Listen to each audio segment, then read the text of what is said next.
ഇന്നേ ദിവസം നിന്റെ നീറിപ്പുകയുന്ന വിഷയങ്ങൾക്കുള്ളിലേക്ക് ഈശോയുടെ ഇടപെടൽ, ഈശോ കടന്നു വരും.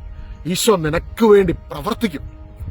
കർത്താവിന് നിന്നെ അറിയുന്നത് പോലെ, കർത്താവ് നിന്നെ മനസ്സിലാക്കുന്നത് പോലെ മറ്റാരും നിന്നെ മനസ്സിലാക്കുന്നില്ല. ചിലപ്പോൾ മനുഷ്യര് നിന്നെ മാറ്റി നിർത്തുകയും വേദനിപ്പിക്കുകയും ഇപ്പോഴത്തെ നിന്റെ ജീവിതത്തിലെ സാഹചര്യം, ഇപ്പോൾ നീ കടന്നു പോകുന്ന അവസ്ഥകളെ വിലയിരുത്തിക്കൊണ്ട് നീ ഒരു പരാജയമാണെന്നൊക്കെ പറഞ്ഞാലും ഈശോ നിന്നെ കാണുന്നത്, ഈശോയുടെ ഏറ്റവും വേണ്ടപ്പെട്ട വ്യക്തിയാണ് നീ, ഏറ്റവും വിലപ്പെട്ട വ്യക്തിയാണ് നീ.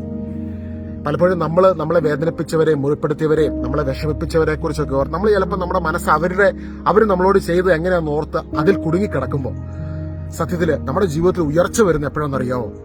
അവരിൽ നിന്നെല്ലാം കണ്ണുകളെടുത്ത് നമുക്ക് വേണ്ടി മുറിയപ്പെട്ട, നമ്മളെ മനസ്സിലാക്കുന്ന, നമ്മളെ സ്നേഹിക്കുന്ന മുറിയപ്പെട്ട കർത്താവിന് നിന്റെ വേദന അറിയാം. ആ കർത്താവിലേക്ക് നമ്മുടെ മനസ്സിനെ, നമ്മുടെ ശരണം പൂർണ്ണമായി ഈശോയിൽ നമ്മൾ അർപ്പിക്കുമ്പോൾ, ഈശോ ഇന്ന് നിന്നോട് പറയാൻ ഈശോ പറയുന്ന ഒരൊറ്റ കാര്യമുള്ള, മോനെ മോളെ, നീ വേദനിക്കുന്നത് എനിക്കറിയാം, നിനക്കെന്റെ കൃപ മതി. ഈ അവസ്ഥയിൽ നിന്ന് നിന്നെ ഞാൻ പുറത്തു കൊണ്ടുവരും.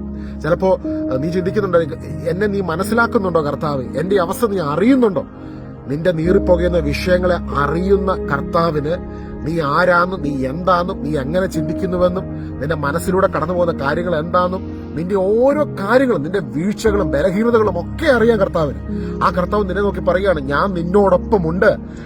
കർത്താവ് മോശയോട് പറഞ്ഞു, പുറപ്പാട് 3:12 നമ്മൾ കാണുന്നുണ്ട്, ഞാൻ നിന്റെ കൂടെയുണ്ട്. ഇതേ കാര്യം തന്നെ കർത്താവ് ജോഷുവോട് പറഞ്ഞു, ഞാൻ മോശയോട് പറഞ്ഞില്ലേ, അതുപോലെ തന്നെ ഞാൻ നിന്നോടൊപ്പമുണ്ട്. ഈശോ ശിഷ്യരോട് പറഞ്ഞു, നിങ്ങൾ മനുഷ്യരെ ഭയപ്പെടരുത്, നിന്നെ അറിയുന്ന, മനസ്സിലാക്കുന്ന, സ്നേഹിക്കുന്ന ഞാൻ നിന്റെ കൂടെയുണ്ടെന്നുള്ള ഉറപ്പിൽ നിങ്ങൾ മുൻപോട്ട് പോകുക.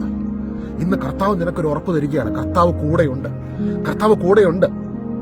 ഇന്ന് കർത്താവിൽ നിന്റെ മനസ്സ് സ്ഥിരപ്പെടുമ്പോൾ, കർത്താവിൽ പൂർണ്ണമായും ആശ്രയിച്ച് ഈ സ്നേഹിക്കുന്ന കർത്താവിനെ മനസ്സിലാക്കിക്കൊണ്ട് നീ മുൻപോട്ട് പോകുമ്പോൾ നിന്റെ ജീവിതത്തിൽ ഉയർച്ചകളും അനുഗ്രഹങ്ങളും നന്മകളും നിന്നെ പിന്തുടരുവാൻ ഇടയായിത്തീരും. സങ്കീർത്തനം 23 നമ്മൾ കാണുന്നുണ്ട് അല്ലെ, നന്മയും കരുണയും, goodness and Mercy shall follows you all the days of your life.